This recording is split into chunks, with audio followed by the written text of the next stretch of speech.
கேள்வி. இன்னைக்கு வந்து உங்க அப்பா இந்த பக்கம் அந்த பக்கம் அடிச்சா பந்து மாதிரி போகணும், எங்க அப்பாவும் அப்படிதான். ஆனா வந்து இன்னைக்கு உள்ள பிள்ளைங்களை பார்த்தா, நம்மளே ரோட்ல போறப்ப இந்த ஸ்கூல்லாம் முடிஞ்சு போறப்ப பார்த்தா கொஞ்சம் கஷ்டமா இருக்குது. வளர்ப்பு சரியில்லை அப்படின்றது தோணுது சில இடத்துல. ஏன் காரணம்னா டீச்சர்ஸையும் அடிக்கக்கூடாதுன்னு இப்போ நம்ம ஊரில் அந்த மாதிரி ஒரு இது இருக்குது. பேரண்ட்ஸும் கிட்டத்தட்ட அடிக்கிறத கை விட்டோம். அவங்கள்ட்ட இருந்து செல்ஃபோனே நம்மளால பிடுங்க முடியல. ஆக்சுவலாக அடிக்கிறது நல்லதா, ஓரளவு கண்டிப்போட வளர்க்குறது நல்லதா, இல்லை ஏன்னா இந்த படத்தில் பையன் வந்து அப்பா பார்த்தோன்னா பயப்படுறான், அந்த பயம்லாம் இருக்கும். ஆனால் அதையெல்லாம் தாண்டி நம்ம இன்னைக்கு ஒரு ஆளாக இருக்கோம்னா அப்பா அம்மா ஒரு காரணம். அவங்க சொன்ன மாதிரி அப்போ உங்கள் படத்தில் காமிச்ச மாதிரி அப்பா கண்டிப்பாக இருப்பார், அம்மா கொஞ்சம் சொல்ல கொடுப்பாங்க.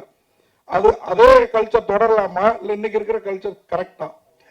நான் வந்து அப்பத்தி பற்றி பேசுகிறேன். எங்கள் அப்பா என்ன அன்னைக்கு அடிக்கலைன்னா நான் பொறுக்கி மாதிரி சுற்றி நிறுத்திப்பேன் ரோடெல்லாம். அது உண்மை. நானும் சரி, நானும் எங்கள் அண்ணன் சேட்டனா வேற லெவல். அந்த டிசிப்ளின் எனக்கு அவர்கிட்ட தான் வந்துச்சு. நான் அவர்கிட்ட நிறைய கற்றுக்கிட்டேன் வேற. இந்த காலத்தில் அடிக்கிறது கரெக்டாக இல்லையான்னு எனக்கு கேட்காதீங்க. ஏன்னா என் ஃப்ரெண்டோட குழந்தைக்கு ஷேக் ஹேண்ட் கொடுக்க மாட்டேன், மச்சான் ஷேக் ஹேண்ட் கொடுத்துக்குவான்னு கேட்குறேன் நான். ஸோ அதெல்லாம் நிறைய மாறி இருக்கு. இப்போ அடிக்கலாமா வேணான்றது இவங்க தான் சொல்கிறேன். இவங்க தான் பசங்க இருக்காங்க.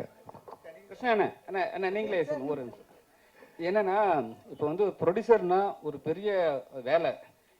ஒரு ஹீரோ ஒரு ஆக்டர்னா அவங்க போய் நடிச்சுட்டு வந்துடுவாங்க. உங்களுக்கு ப்ரொடியூசராக இருக்க பிடிச்சிருக்கா, ஆக்டராக இருக்க பிடிச்சிருக்கா? எனக்கு நடிக்க தாங்க பிடிக்கும். நடிக்கிறதுக்காக தான் அமெரிக்காலேருந்து வந்தனும், நடிச்சுட்டு தான் இருப்பேன். ப்ரொடக்ஷனுக்கு ஏன் வந்தேன்னா, நிறைய கதைகள் வந்து நான் நடிக்க முடியாத கதைகள் நிறைய வந்தப்போ இதை நம்ம சொல்றதுக்கு ஒரு இடம் வேணுமேன்றப்போ தான் எனக்கு ஓடிடி பிளாட்ஃபார்ம் அந்த சான்ஸ் கிடைச்சிது. கண்டினியூஸாக கதைகள் சொல்லிட்டு இருக்கேன். அதனால தான் நான் நடித்த நான் ப்ரொடியூஸ் பண்ண எந்த சீரீஸும் நான் இருந்திருக்க மாட்டேன். இதுலையும் நான் இல்லை. அப்படியே ஆஃபீஸ் லெஃப்ட் டு ரைட் போயிருந்தப்போ ரஞ்சித் கூப்பிட்டு நீ பண்ணலாமே வாங்க அப்படின்னாரு. வேற எதுவும் இல்லை.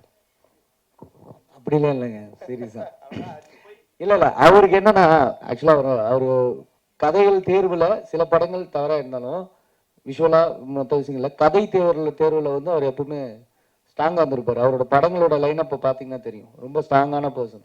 ஸோ அந்த மாதிரி தான் இந்த படத்தையும் பண்ணார். நான் என்ன சொன்னேன்னா, அவர் காப்பாது வரைக்கும் பண்ணதே கிடையாது. நீங்கள் பண்ணால் டிஃப்ரெண்ட்டாக இருக்குன்னு ஃபீல் பண்ணேன். அவர் வந்து ஒரு ஃபுல் லென்த் படத்துக்கான ஒரு ஆள். இந்த கேரக்டருக்கு நான் கூப்பிட்டது, நான் எப்படி கூப்பிட்டேன்னா, குழந்தைங்க படம், அதில் நம்ம பார்ட்டாக இருக்கணும் வேறு அப்படி தான் சொன்னேன். அதை தாண்டி அந்த கதாபாத்திரத்துக்கு அவர் ரொம்ப கரெக்டாக பொருந்தினார். அதனால தான் கேட்டேன். 100% ஆள் கிடைக்காம பண்ணோன்ற மாதிரி சொல்கிறாருல, அதெல்லாம் கிடையவே கிடையாது.